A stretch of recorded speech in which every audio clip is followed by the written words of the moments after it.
De Diou à Montcombroux-les-Mines, mercredi 26 septembre.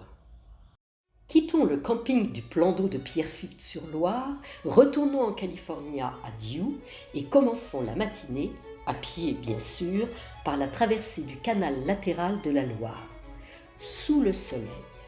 Nous sommes dans le département de l'Allier, mais les paysages ne changent guère de ceux de la Saône-et-Loire que nous avons quittés hier en franchissant la Loire.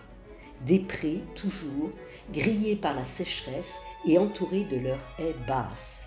Rien d'étonnant à cette continuité, car nous poursuivons notre marche à travers la Sologne bourbonnaise qui s'étend devant nous vers le sud. Prairies, cultures, bois et eaux, voilà en résumé le paysage qui nous attend. Cette Sologne était autrefois une terre d'élevage et de chasse, puis après d'importants travaux d'assainissement, elle est devenue une terre de culture. C'est ici que Daniel retourne sur ses pas, alors que je poursuis vers le sud, à travers, semble-t-il, les basses marches du Bourbonnais, une micro-région naturelle et historique, considérée comme faisant partie de la Sologne bourbonnaise. Propriété du duc de Bourgogne au Moyen-Âge, elle s'appelait alors Val de Bourgogne. Elle est devenue bourbonnaise vers le milieu du XIIIe siècle par le mariage de Jean de Bourgogne avec Agnès de Bourbon. Et voilà comment les grands de ce monde décident des terres. La terre, justement, parlons-en. Le sol est argileux et sablonneux, donc plus ou moins imperméable et retenant facilement l'eau. Effectivement, je vais longer de nombreux étangs où la faune est très riche, car ce sont de grandes zones humides. Cette terre de Sologne bourbonnaise s'étire entre Loire et Allier, mais ce sont essentiellement des affluents de la Loire sur sa rive gauche qui l'irriguent. Je traverse justement le Roudon tout en longeant un parc où des chevreuils vivent en semi-liberté derrière des grillages. Pour quelle raison ? Pour la chasse ou pour leur préservation ? Je m'arrête devant ce chêne dont la magnifique charpente me fascine. Quelle merveille! Puis je poursuis par le hameau de Villenot, puis le lieu-dit des Truges. Sentiers et pistes filent vers le sud, passent au milieu de champs cultivés où des tracteurs s'activent, et toujours bien sûr au milieu de ces prés où les charolaises peinent à trouver quelque nourriture sur un sol trop sec. La route est encore longue avant d'atteindre notre point de rendez-vous, le château de la Varenne, dont le pigeonnier, charmant, témoigne, ai-je lu, de la demeure d'un gentilhomme, campagnard vivant sur ses terres en chassant le cerf ou le loup dans les bois voisins. Une galerie ouverte court le long de la façade du logis principal. Deux jolies tours circulaires encadrent la façade arrière.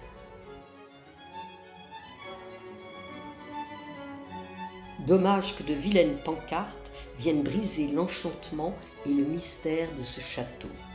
C'est donc un peu à l'écart de ce décor du XVe siècle que nous flanquons notre California, datant du siècle dernier, pas totalement moderne donc, pour pique-niquer. Je repars rapidement, car je suis à peine à mi-chemin de mon parcours. Le GR passe bientôt devant une ferme au hameau des Gouttes Pommiers, où l'on cultive du tournesol à défaut d'arbres fruitiers. Au détour d'une longue boucle, je passe devant les étangs du Dorard, qui me donnent enfin une image plus fidèle à l'idée que je me fais de la Sologne. Je grimpe maintenant à l'assaut d'un volcan. Je ne panique pas, il est en sommeil. C'est le puits Saint-Ambroise, 442 mètres d'altitude, qui, situé à leur extrémité nord, fait partie des monts de la Madeleine. Je n'aperçois pas le Mont Blanc aujourd'hui, mais tout de même, le site mérite bien son classement de site paysager. De fait, des paysages préservés s'étalent sous mes yeux sur 7 départements, me dit-on. L'Allier, la Nièvre, le Cher, la Saône-et-Loire, la Loire, le Rhône et le Puy-de-Dôme. Dans le lointain, qui se détache à peine, je distingue le Morvan où j'étais il y a 4 jours, et à mes pieds s'étale la vallée de la Bèbre. Je descends maintenant la douce pente du volcan en le contournant par l'est. passe au hameau de la Bologne et atteint la grosse bâtisse du Seu, S-E-U, que Daniel, qui devait m'y rejoindre, ne trouve pas, l'endroit étant certes franchement perdu. Qu'importe, je poursuis le long de hautes futaies, ou bien le long de haies basses, tondues, ces rases bouchures qui structurent le paysage, avance hardiment sur des pistes sans élégance, mais qui me permettent de défiler, telle une star en tenue, ô bonheur, devant des spectatrices éblouies. Salut les filles! La route encore, qui descend dans un vallon pour remonter sur le village de Montcombrou-les-Mines, où Daniel m'attend, un village qui s'est développé après la découverte de gisements de charbon vers 1830. Ce soir, pas de camping, mais un petit hôtel fort sympathique, au donjon, à une dizaine de kilomètres.